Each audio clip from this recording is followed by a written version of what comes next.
Bonjour. Donc aujourd'hui, on va corriger un exercice sur l'absorbance d'une solution d'azorubine. C'est un exercice qui traite et donc qui aborde toutes les notions à connaître quand on parle d'absorbance d'une solution. Donc on te dit que l'azorubine, c'est un colorant alimentaire, notamment présent dans les sirops. Une surconsommation pouvant provoquer une hyperactivité chez les enfants.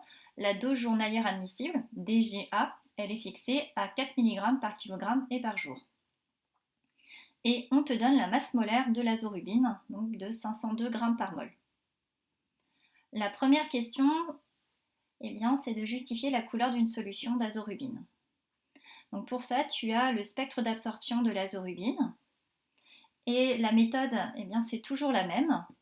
Tu vas regarder le maximum d'absorbance. Tu vas regarder à quelle longueur d'onde ça correspond. Donc ici, on est à peu près vers 525-530 nanomètres. 525-530 nanomètres, c'est à peu près, ça veut dire que c'est du vert. Qu'est-ce que ça signifie? Ça signifie que la solution absorbe fortement le vert. Et si la solution absorbe fortement le vert, ça veut dire qu'elle est de la couleur complémentaire du vert. Donc c'est le magenta. Donc c'est ce que j'ai mis. Le maximum d'absorption, elle est vers 525 nanomètres. Ça correspond à la couleur verte. Donc la solution est de couleur magenta, qui est la couleur complémentaire du vert. Deuxième question. Pour évaluer la concentration en quantité de matière d'azorubine d'un sirop de grenadine, un dosage spectrophotométrique est réalisé. Indiquez à quelle longueur d'onde le spectrophotomètre doit être réglé. On vient de voir que la solution, elle absorbe fortement vers 525 nanomètres, donc c'est à cette longueur d'onde-là qu'on va se placer. On va se placer au maximum d'absorbance, puisque quand on fait un dosage spectrophotométrique, on veut mesurer l'absorbance d'une solution. On veut mesurer sa capacité à capter une partie de la lumière, à absorber une partie de la lumière. Donc on se place au maximum d'absorbance, c'est-à-dire là où elle va capter le plus la lumière. Et il fallait après rappeler les différentes étapes d'un tel dosage. Donc la première étape, il faut à chaque fois choisir la longueur d'onde maximale. Très souvent, on va te donner le spectre d'absorption de l'espèce, donc à toi de déterminer la longueur d'onde à laquelle tu dois te placer. Ensuite, tu dois faire le blanc avec le spectrophotomètre. Qu'est-ce que ça veut dire faire le blanc? Faire le blanc, ça veut dire qu'on prend une cuve, qu'on met le solvant, donc ici ça va être l'eau distillée, on mesure l'absorbance. Donc là, elle vaut 0,052. Mais nous, on ne s'intéresse pas à l'absorbance du solvant et à l'absorbance de la cuve. Donc on va demander à l'appareil de mettre cette absorbance à 0. On veut s'affranchir par la suite de l'absorbance de la cuve et de l'absorbance du solvant. On ne veut s'intéresser qu'à l'absorbance ici de l'azorubine. Troisième étape, il va falloir mesurer l'absorbance de différentes solutions de concentration connues en soluté. Donc c'est pour ça, j'aurai une petite gamme de solutions. Par exemple, voilà, S1, solution 2, solution 3, solution 4, que j'aurai au préalable préparé. Je connais la concentration en azorubine pour cet exercice de ces différentes solutions et je mesure l'absorbance de chacune de ces solutions. Une fois que j'ai fait ça, étape suivante, j'ai l'absorbance de plusieurs solutions, j'ai la concentration de plusieurs solutions, donc je vais tracer sur, par exemple, régressi, l'absorbance en fonction de la concentration. Et là, je suis très contente. Normalement, c'est ce qu'on doit obtenir, puisque je vois que j'obtiens une droite qui passe par l'origine, voilà, l'origine 0, 0. Donc j'en déduis qu'il y a bien une relation de proportionnalité entre l'absorbance et la concentration, ce qui correspond d'ailleurs à la loi de Beer-Lambert, l'absorbance est proportionnelle à la concentration. Bon, maintenant que j'ai fait ça, c'est bien, mais il va bien falloir déterminer la concentration de la solution inconnue. Donc je vais mesurer l'absorbance de la solution dont il faut déterminer la concentration. C'est ce que j'indique par le dessin. Voilà. j'ai une solution ici d'azorubine, je ne connais pas la concentration, je mesure son absorbance. Et après, tout simplement, comme j'ai mesuré son absorbance, je peux reporter sur la courbe que je viens de tracer au préalable, l'absorbance de la solution, j'en déduis la concentration de la solution. Je peux faire une lecture graphique, je peux aussi utiliser un modèle.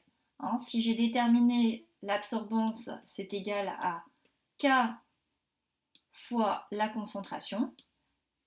Donc si je mesure une absorbance, après je peux facilement déduire une concentration.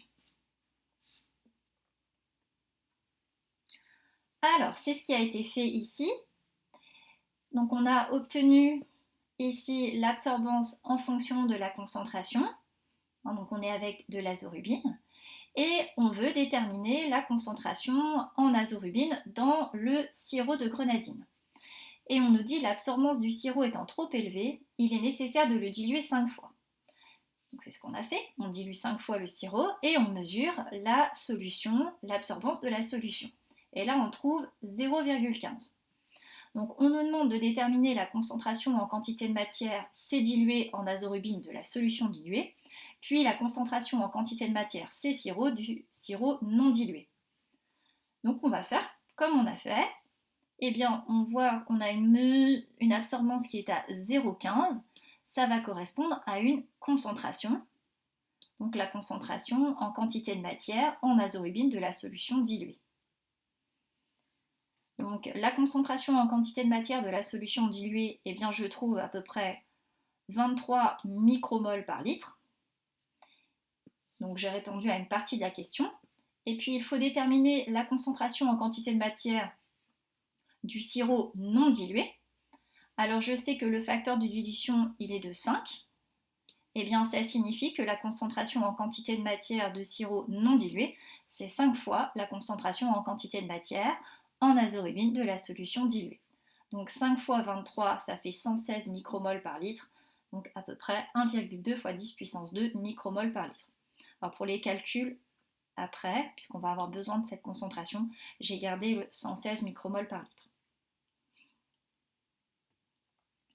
Alors, question 3, question un petit peu plus difficile. Il faut calculer combien de verres de 200 ml de ce sirop dilué 7 fois un enfant de masse M égale 30 kg peut boire par jour sans dépasser la DJA, la dose journalière admissible. Alors la première chose qu'on va calculer, eh bien, c'est la masse d'azorubine qu'un enfant peut boire. Alors, qu'est-ce que je sais? Je sais que la DJA, elle est de 4 mg par kilogramme par jour. Ça veut dire que pour un enfant de 30 kg, sur une journée, il va pouvoir prendre au maximum 30 fois 4, ça veut dire 120 mg, ou alors 1,2 fois 10 puissance 2 mg d'azorubine. Donc ça, c'est la première chose. Ça, je le note dans un coin. Je vais en avoir besoin après. Maintenant, je vais déterminer la masse d'azorubine dans un verre de 200 ml de sirop dilué 7 fois. Qu'est-ce que j'ai comme donnée? J'ai la masse molaire d'azorubine, 502 g par mol. J'ai le volume d'un verre. Donc c'est 200 ml, je le place tout de suite. Je sais que c'est 0,200 litres. J'ai tout de suite fait la conversion. Et la concentration d'azorubine dans le verre, je sais que j'ai dilué 7 fois le sirop, donc c'est la concentration du sirop divisé par 7, sachant que la concentration du sirop, elle est de 116 micromoles par litre, c'est ce qu'on vient de déterminer avec la lecture graphique, avec le dosage par étalonnage. Et des micromoles, eh bien, une micromole, c'est 10 puissance moins 6 mol. Donc j'ai tout de suite aussi fait la conversion. Et donc maintenant, moi, ce que je veux calculer, eh bien, si un enfant boit un verre de 200 ml du sirop dilué 7 fois, quelle est la masse d'azorubine contenue dans ce verre? C'est ça que je veux déterminer. Donc pour ça, eh bien, je vais utiliser déjà une première formule. Je sais que la masse d'azorubine, ça va être la quantité de matière d'azorubine fois la masse molaire d'azorubine. Donc ça, c'est ce que je veux déterminer. La quantité de matière d'azorubine, je ne l'ai pas. La masse molaire de l'azorubine, je l'ai. Comment est-ce que je peux déterminer la quantité de matière d'azorubine qu'il y a dans un verre de 200 ml de sirop dilué 7 fois? Qu'est-ce que j'ai à ma disposition? J'ai le volume de la solution et j'ai finalement la concentration de la solution. Qu'est-ce que je sais? Je sais que la concentration en azorubine, eh bien, c'est la quantité de matière d'azorubine sur le volume de la solution, le volume du verre. Ah ben ça je l'ai et ça je l'ai. Donc je peux déterminer la quantité de matière en azorubine. Donc pour ça, la quantité de matière en azorubine, ça sera bien la concentration en azorubine fois le volume du verre.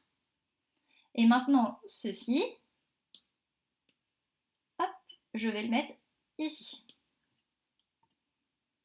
Donc la masse d'azorubine, ça va être la concentration en azorubine fois le volume du verre, 0,200 litres, fois la masse molaire de l'azorubine. Et là, maintenant, j'ai tout. Donc, je peux bien déterminer la masse d'azorubine qu'il y a dans un verre de 200 ml de sirop dilué 7 fois. Donc, on est parti pour le calcul. Alors, la concentration en azorubine, c'est bien la concentration du sirop, 116 fois 10 puissance moins 6 micromol par litre. Mais attention, ça a été dilué 7 fois, donc je divise par 7. Le volume du verre, c'est 200 ml, donc 0,200 litres. Et la masse molaire d'azorubine, c'est 502 g par mol, donc fois 502. Et je trouve 1,67 fois 10 puissance moins 3 grammes, soit 1,67 mg. Et bien maintenant, je peux déterminer combien de verres un enfant peut boire en une journée. Tout simplement, je sais que, eh bien, il peut, on va dire, prendre, si on s'en souvient bien, 120 mg d'azorubine en une journée. On sait qu'il peut prendre 120 mg d'azorubine pour une journée. Je sais que dans un verre, il y a 1,67 mg. Ça correspond à un verre. Bon, ça n'écrit pas très bien. Et moi, j'aimerais savoir, eh bien, pour 120 mg, ça correspond à combien de verres? Donc tout simplement, eh bien, je fais 120 divisé par 1,67 et je trouve 72 verres. Donc un enfant peut boire jusqu'à 72 verres de 200 ml de sirop dilué 7 fois avant d'atteindre la dose journalière admissible. Alors pour la question suivante, on va passer sur un autre logiciel qui est le logiciel de la Texas pour pouvoir faire un calcul statistique. Donc quand même, on va juste présenter. On te dit que le même dosage a été réalisé par 8 groupes d'étudiants et ils trouvent les résultats suivants pour la valeur d'absorbance de la solution diluée. On te demande de calculer la valeur moyenne, puis de déterminer l'incertitude de mesure correspondante, sachant que l'incertitude de mesure, eh bien, ça vaut l'écart type expérimental sur racine de n, où n étant le nombre de mesures.